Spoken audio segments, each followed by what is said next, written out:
Welcome to the broadcast, friend. This is a special series on the voice of resistance. I'm your host, Randall Terry. We are looking at the life of Muhammad, and we're looking at Islamic terrorism because of the ongoing events in Afghanistan.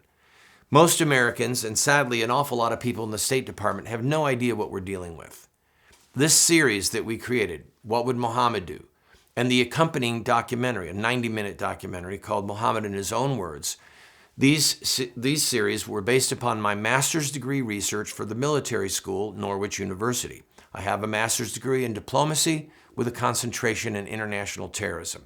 And the bulk of my research, thousands of hours of research, is in Islamic terrorism. Tonight's episode is on the use of deception.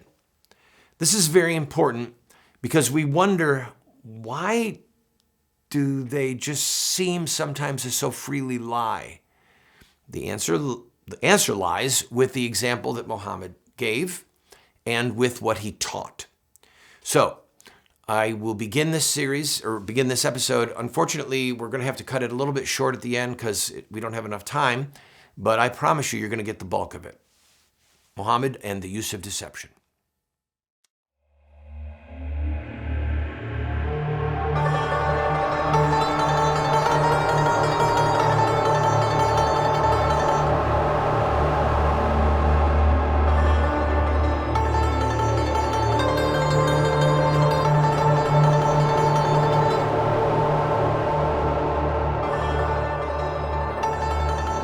Islamic philosophy breaks the whole world into two camps: Dar al-Islam, the house of surrender or house of submission, and Dar al-Harb, the house of war or the house of infidels. Muhammad himself started this distinction. Muslim Brotherhood theologian and terrorist Sayyid Qutb was executed by the Egyptian government in 1966.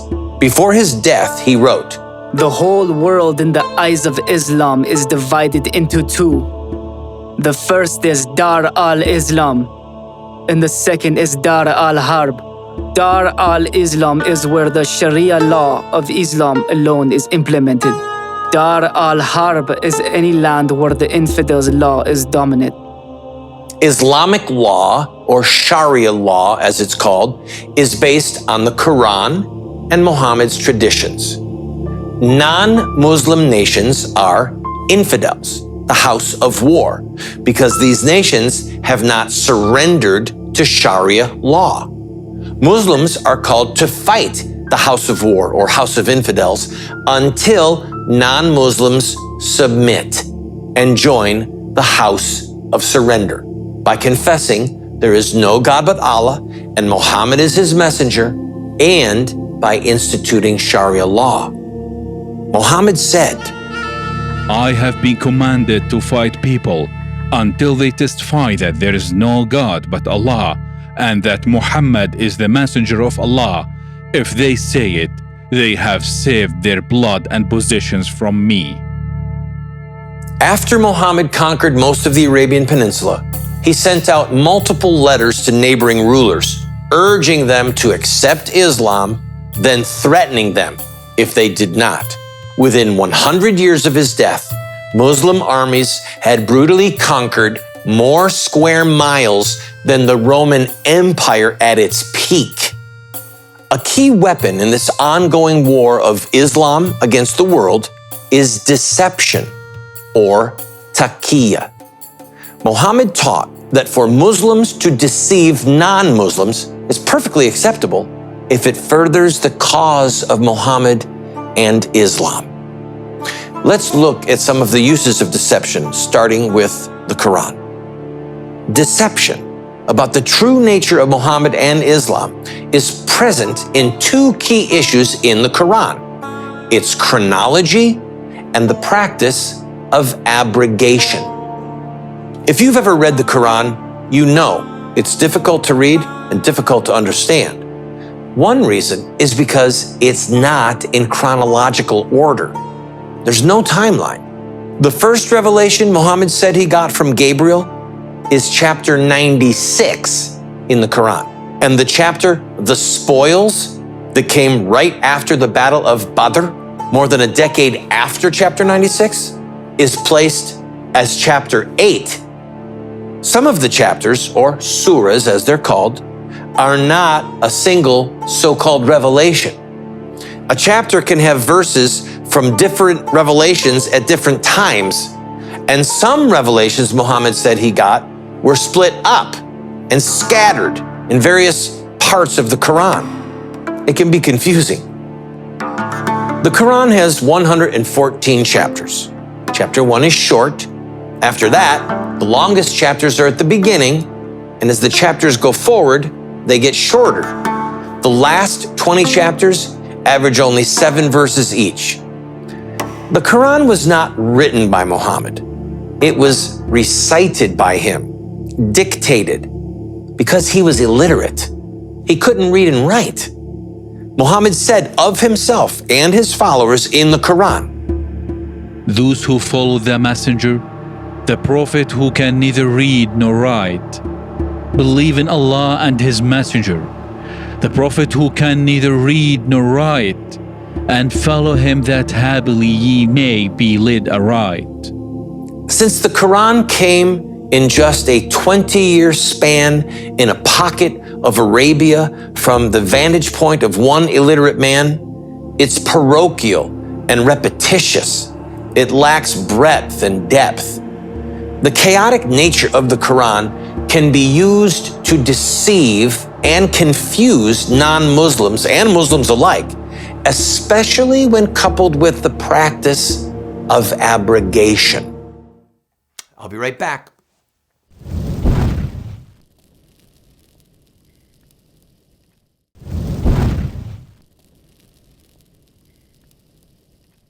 Let us continue with Muhammad and the use of deception. Abrogation means to cancel or to repeal. The Muslim doctrine of abrogation teaches the last command stands. This means the last command issued by Muhammad, if it's different from earlier commands, the last one is the binding one that Muslims should obey. So, if non-Muslims don't know the chronology of the Quran or understand the practice of abrogation, they can be easily deceived.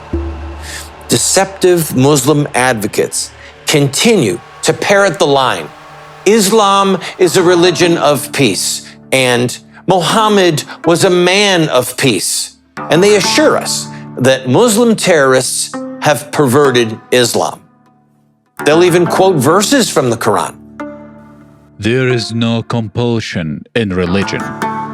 Many of the followers of the book wish that they could turn you back into unbelievers, but pardon and forgive them.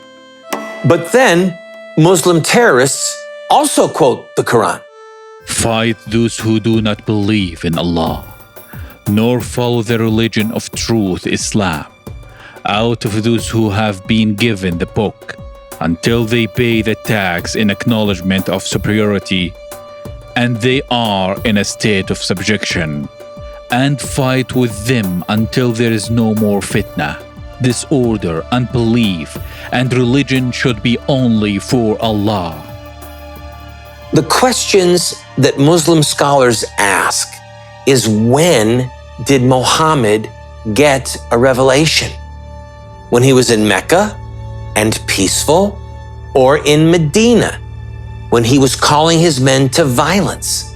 1,200 years ago, the Muslim jurist Shafi'i wrote that a Muslim scholar must be one who knows the Holy Quran completely, including what verses are abrogated, and by which verses they were abrogated, and whether a chapter was revealed in Mecca or Medina.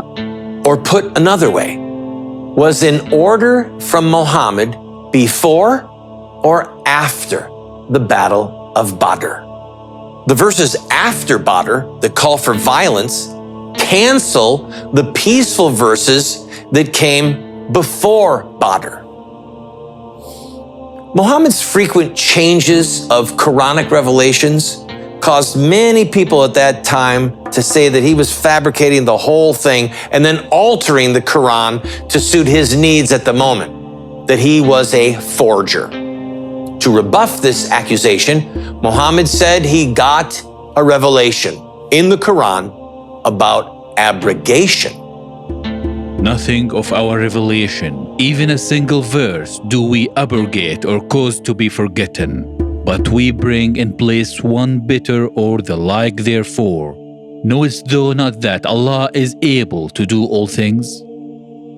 This is an admission from Muhammad that he forgot certain verses, since they were committed to his memory and not written down. When we substitute one revelation for another, and Allah knows best what He reveals in stages, they say, Thou art but a forger, but most of them understand not. Muhammad dismissed the charge that he was a forger and justified abandoning peaceful revelations for violent ones by claiming that Allah was revealing the Quran to him in stages and that his critics just didn't understand. From the Battle of Badr forward, dozens of peaceful verses were abrogated by hundreds of verses that call for terror and war and subjugation. Since the violent commands came last, such as fight them until none but Allah is worshipped, Muslims are to obey the last verses. Fight them. This is how abrogation is connected to deception. Muslim apologists can assure us that Muhammad was a man of peace and be deliberately deceiving us because they're focusing on Muhammad in Mecca before the Battle of Badr to paint a better picture of Muhammad. They deliberately ignore his calls to violence from Badr forward. This is deceit by omission, deceit that was authorized by Muhammad. He actually gave permission to people to deceive them about him. In order to murder the poet Ka'b, Muhammad's men deceived him. They lied about a business deal. They lied about Muhammad. They even slandered him to get close enough to Ka'b to kill him. The lead assassin actually went to Muhammad ahead of time to get his permission to lie. O messenger of God, we shall have to tell lies. Say what you like. You are absolved in the matter. Go ahead, lie. Just kill him. They lied to the victim by leading him to believe that they were not serious followers of Muhammad and that Muhammad's presence in Medina was a burden. As their poem says, By Muhammad's order, when he sent us secretly by night, Ka'b's brother, to go to Ka'b, he beguiled him and brought him down with guile, seeking victory for the religion of their prophet. modern-day Muslim terrorists or apologists mimic this deceptive behavior. They too use guile, seeking victory for the religion of their prophet. For example, when the Council on American Islamic Relations, or CARE as it's known, says Muhammad was a man of peace, they're deceiving non-Muslims, and for that matter, other Muslims who don't know Muhammad's history. CARE knows that Muhammad ordered horrific acts of violence. Let's focus on two more voices of deception, and there are hundreds to choose from. The Muslim Brotherhood and a Muslim author in America named Reza Aslan. The Muslim Brotherhood was founded in Egypt in 1928 by a 22-year-old Muslim teacher and watch repairman named Hassan al-Banna. Al-Banna assured the Egyptian government that the Muslim Brotherhood was peaceful. He registered the Brotherhood as a benevolent society. Yet his founding motto was, God is our goal. The Quran is our constitution. The Prophet is our leader. Jihad is our way. And death in the service of Allah is the loftiest of our wishes. Allah Akbar. Don't go away, there's more coming.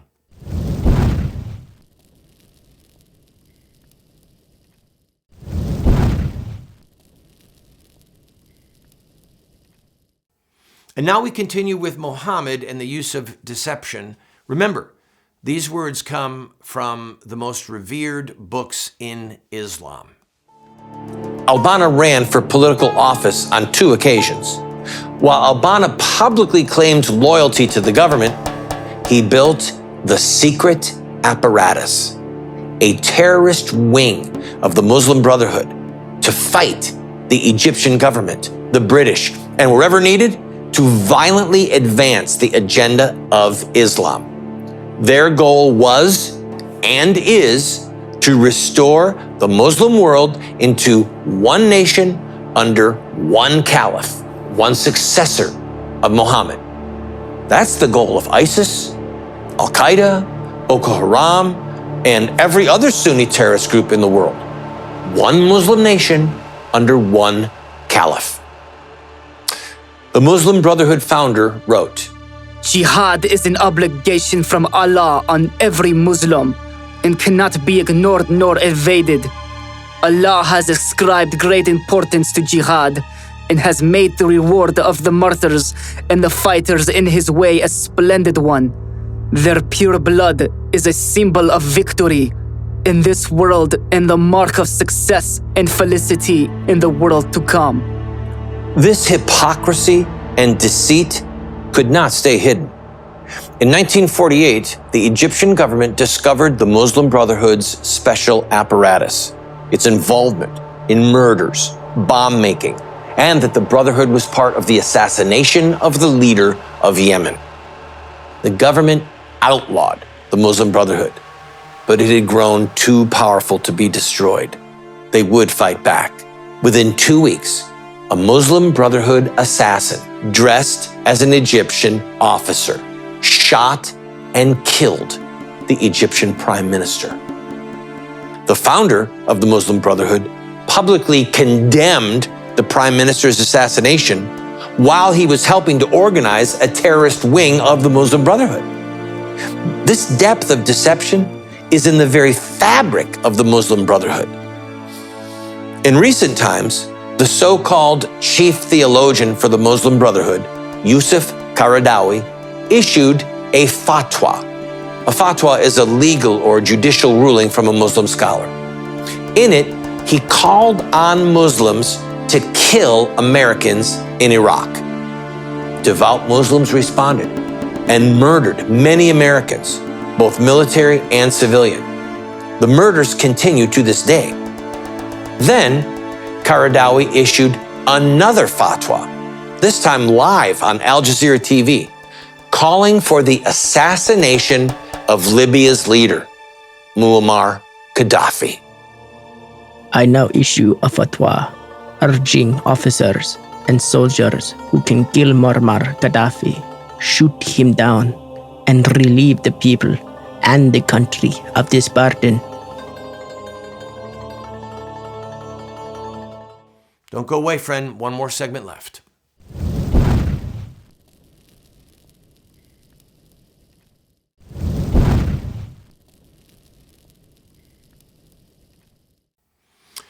All right, here's our final segment on the use of deception. For those of you who joined in early, I'm Randall Terry, or late rather, I'm Randall Terry. This is Voice of Resistance, and we are running a special 4-part series because of what has been happening in Afghanistan. Here is what we can squeeze in on Muhammad's teaching on the use of deception. Devout Muslims again responded to his call and brutally killed Gaddafi. The U.S. government was largely involved in Gaddafi's downfall, but was unable to ensure that a better government would replace him. Muslim terrorists now control large portions of Libya. They have created terrorist training and staging grounds. They're responsible for the beheading of the 19 Coptic Christians on the Libyan shore. And they attacked our embassy in Benghazi, killing our ambassador and 3 other Americans. The so-called Arab Spring, which helped with the rise of ISIS, was unleashed by Qaradawi and the Muslim Brotherhood. During this exact spike in Muslim terrorism, the Muslim Brotherhood in England sent out a press release. The group's principle and ideology, which it has been teaching its members for more than 80 years in all parts of the world, are perfectly peaceful and all its methods are non-violent. This is a lie. And it was written after their chief theologian called for the killing of Americans and the assassination of Gaddafi. Virtually every Muslim terrorist group in the world traces its origins and its guiding philosophy to the Muslim Brotherhood, especially Hassan al-Banna's and Syed Qutb's writings. And the Muslim Brotherhood traces its mission to Muhammad, declaring, The Prophet is our leader. Muslim groups in Europe and America and all over the world have links with the Muslim Brotherhood, and they are very clever at the art of deception, deceiving the house of infidels while they seek victory for Islam. Reza Aslan, the Muslim author of No God But God, is a frequent guest on many TV and radio shows in the US. He is a master of deception regarding the history of Muhammad. For example, look at his treatment of Muhammad's relationship to two women, the Jewish Rehana and the Christian Copt, Maria. Muhammad had multiple wives when he died, almost 10. Aslan wrote, With very few exceptions, these marriages were not sexual unions, but political ones.